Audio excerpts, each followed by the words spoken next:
Breaking news. বাংলাদেশের রাজনৈতিক অঙ্গনে আবারও তীব্র উত্তাপ।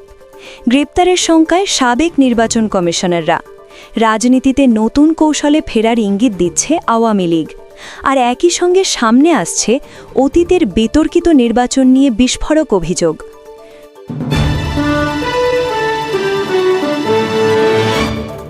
Breaking news. বাংলাদেশের অর্থনীতি, রাজনীতি এবং দুর্নীতি বিরোধী অভিযানে নতুন এক বিস্ফোরক মোড়। বিদেশে পাচার হওয়া বিপুল অঙ্কের অর্থ উদ্ধারে সরকার নিয়েছে সর্বোচ্চ অগ্রাধিকারমূলক পদক্ষেপ। আজ জাতীয় সংসদে প্রধানমন্ত্রী তারেক রহমান স্পষ্ট ভাষায় ঘোষণা করেছেন, বিদেশে পাচার হওয়া অর্থ ফিরিয়ে আনা এই সরকারের অন্যতম প্রধান দায়িত্ব।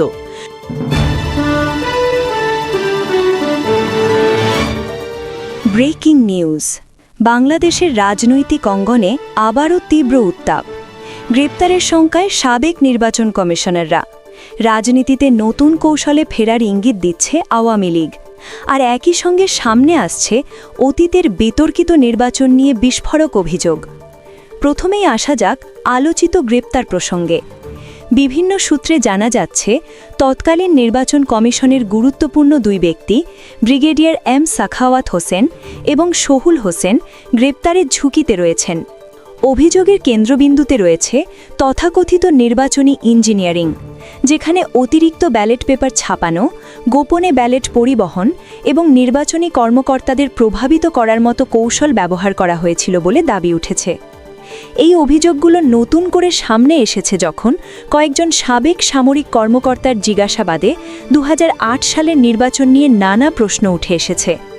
তবে এখানে একটি গুরুত্বপূর্ণ বিষয়, আন্তর্জাতিক পর্যবেক্ষকদের অনেকেই সেই নির্বাচনকে গ্রহণযোগ্য বলেই উল্লেখ করেছিলেন।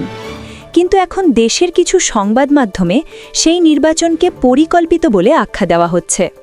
অন্যদিকে আলোচনায় উঠে এসেছে তারেক রহমানের অতীত ও বর্তমান রাজনৈতিক অবস্থান। বিভিন্ন বিশ্লেষণে বলা হচ্ছে, 2007-08 সময়কালে তারেক রহমানকে গ্রেপ্তার, নির্যাতন এবং পরে বিদেশে অবস্থান করতে বাধ্য করা হয়েছিল। এখন প্রশ্ন উঠছে, তিনি কি সেই সময়ের ঘটনার বিচার প্রক্রিয়ার সামনে আনবেন? রাজনৈতিক বিশ্লেষকদের মতে, যদি অতীতের ঘটনাগুলো পুনরায় তদন্ত হয়, তাহলে তা বাংলাদেশের রাজনীতিতে বড় ধরনের প্রভাব ফেলতে পারে। এবার আসা যাক আওয়ামী লীগের প্রসঙ্গে। দলের একাধিক নেতার বক্তব্য অনুযায়ী, বর্তমান পরিস্থিতিতে আওয়ামী লীগ আবারও রাজনৈতিক ময়দানে সক্রিয় হওয়ার পরিকল্পনা করছে। এক সাক্ষাৎকারে জানানো হয়েছে, দেশে ফেরার জন্য তারা মানসিকভাবে প্রস্তুত, যদিও অতীতে নিরাপত্তাহীনতা ছিল প্রধান বাধা। বর্তমান সরকারের প্রতি আংশিক আস্থা প্রকাশ করে তারা বলছেন, যদি সংবিধান ও জনগণের অধিকার রক্ষা করা হয়, তাহলে রাজনৈতিক প্রক্রিয়ায় ফিরে আসা সম্ভব। আর যদি তা না হয়, তাহলে গণতান্ত্রিক আন্দোলনের পথে হাঁটার কথাও উল্লেখ করা হয়েছে।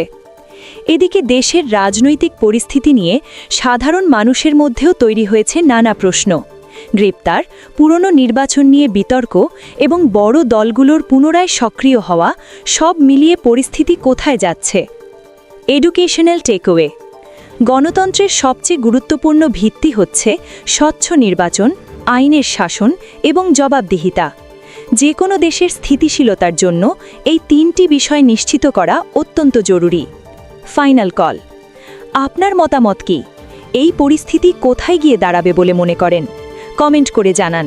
ভিডিওটি লাইক দিন, শেয়ার করুন আপনার বন্ধুদের সাথে এবং এমন আপডেট পেতে চ্যানেলটি সাবস্ক্রাইব করে পাশে থাকা বেল আইকনটি চাপতে ভুলবেন না। আমি আবার ফিরছি নতুন আপডেট নিয়ে। ততক্ষণ পর্যন্ত ভালো থাকুন, সচেতন থাকুন। Breaking news. বাংলাদেশের অর্থনীতি, রাজনীতি এবং দুর্নীতি বিরোধী অভিযানে নতুন এক বিস্ফোরক মোড়। বিদেশে পাচার হওয়া বিপুল অঙ্কের অর্থ উদ্ধারে সরকার নিয়েছে সর্বোচ্চ অগ্রাধিকারমূলক পদক্ষেপ। আজ জাতীয় সংসদে প্রধানমন্ত্রী তারেক রহমান স্পষ্ট ভাষায় ঘোষণা করেছেন, বিদেশে পাচার হওয়া অর্থ ফিরিয়ে আনা এই সরকারের অন্যতম প্রধান দায়িত্ব। শুধু তাই নয়, এই অর্থ পুনরুদ্ধারকে দুর্নীতি ও মানি লন্ডারিং বিরোধী বৃহৎ কৌশলের কেন্দ্রবিন্দুতে রাখা হয়েছে। সংসদে দেওয়া তথ্য অনুযায়ী আন্তঃসংস্থা টাস্ক ফোর্স ইতোমধ্যেই 11টি বড় মামলাকে অগ্রাধিকার দিয়ে কাজ শুরু করেছে। এই মামলাগুলোর সঙ্গে জড়িত দেশের প্রভাবশালী ব্যক্তি, বড় বড় শিল্পগোষ্ঠী এবং তাদের সংশ্লিষ্ট প্রতিষ্ঠান। এই তালিকায় রয়েছে সাবেক প্রধানমন্ত্রী Sheikh Hasina, Saifuzzaman Chowdhury, S Alam group, Beximco group, Sikdar group, Bashundhara group, NASA group, Orion group, Nabil group, HBM Iqbal এবং সামিট গ্রুপ সহ আরও সংশ্লিষ্ট পক্ষ। অভিযোগ, এই সব ব্যক্তি ও প্রতিষ্ঠানের মাধ্যমে বিদেশে বিপুল পরিমাণ অর্থ পাচার হয়েছে। প্রধানমন্ত্রী জানিয়েছেন, এই অর্থ ফিরিয়ে আনতে আইনি প্রক্রিয়া ইতোমধ্যেই চলমান এবং এই কাজের জন্য গঠন করা হয়েছে 11টি যৌথ তদন্ত দল, যেখানে রয়েছে দুদক, CID, জাতীয় রাজস্ব বোর্ডের সেন্ট্রাল ইন্টেলিজেন্স সেল এবং শুল্ক গোয়েন্দা অধিদপ্তর। এখনও পর্যন্ত কি অগ্রগতি? আদালতের মাধ্যমে 70,446 কোটি টাকার সম্পদ ক্রোক বা অবরুদ্ধ করা হয়েছে।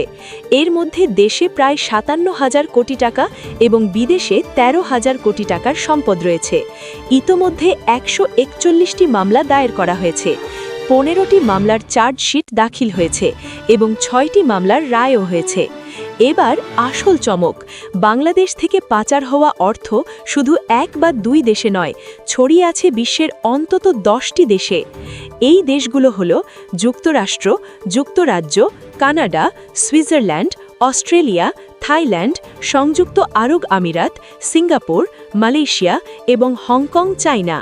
সরকার জানিয়েছে, এই দেশগুলোর সঙ্গে তথ্য বিনিময়, সম্পদ শনাক্তকরণ এবং আইনি সহায়তা জোরদার করা হচ্ছে। ইতোমধ্যে মালয়েশিয়া, সংযুক্ত আরব আমিরাত এবং হংকং চুক্তিতে সম্মতি দিয়েছে। বাকি দেশগুলোর সঙ্গে আলোচনা চলছে। আরেকটি ভয়ঙ্কর তথ্য, 2009 থেকে 2023 সালের মধ্যে বাংলাদেশ থেকে পাচার হয়েছে প্রায় $234 বিলিয়ন, অর্থাৎ প্রতি বছর গড়ে $16 বিলিয়ন, অর্থাৎ বাংলাদেশি টাকায় প্রায় 1,80,000 কোটি টাকা। এই বিশাল অর্থ যদি দেশে থাকত, তাহলে কত উন্নয়ন সম্ভব ছিল তা সহজেই অনুমান করা যায়। প্রধানমন্ত্রী স্পষ্ট বলেছেন, আইনের বাইরে গিয়ে কোনো ব্যবস্থা নেওয়া হবে না। অতীতের মতো জোর করে কিছু আদায় নয়, সব কিছুই হবে আইনের আওতায়। তিনি আরও বলেন, যারা জনগণের অর্থ পাচার করেছে তাদের শাস্তি হবেই আইন অনুযায়ী। এবার আসা যাক আরেকটি গুরুত্বপূর্ণ ঘোষণায়, ফ্যামিলি কার্ড কর্মসূচি, যেখানে সরাসরি নারী প্রধান পরিবারের হাতে সহায়তা পৌঁছে দেওয়া হচ্ছে। ইতোমধ্যে 13টি জেলায় এই কর্মসূচি চালু হয়েছে। 37,000-এর বেশি পরিবার সুবিধা পাচ্ছে।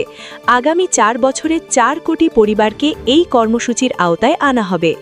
কেন নারীর নামে কার্ড? যাতে পরিবারের অর্থ খাদ্য, চিকিৎসা এবং শিক্ষায় ব্যয় হয় এবং নারীর অর্থনৈতিক ক্ষমতায়ন নিশ্চিত হয়। প্রধানমন্ত্রী আশ্বস্ত করেছেন, এই কর্মসূচির কারণে মুদ্রাস্ফীতি বাড়বে না, কারণ সরকার টাকা ছাপিয়ে নয়, বাস্তব অর্থনৈতিক ব্যবস্থার মধ্যেই এই সহায়তা দিচ্ছে।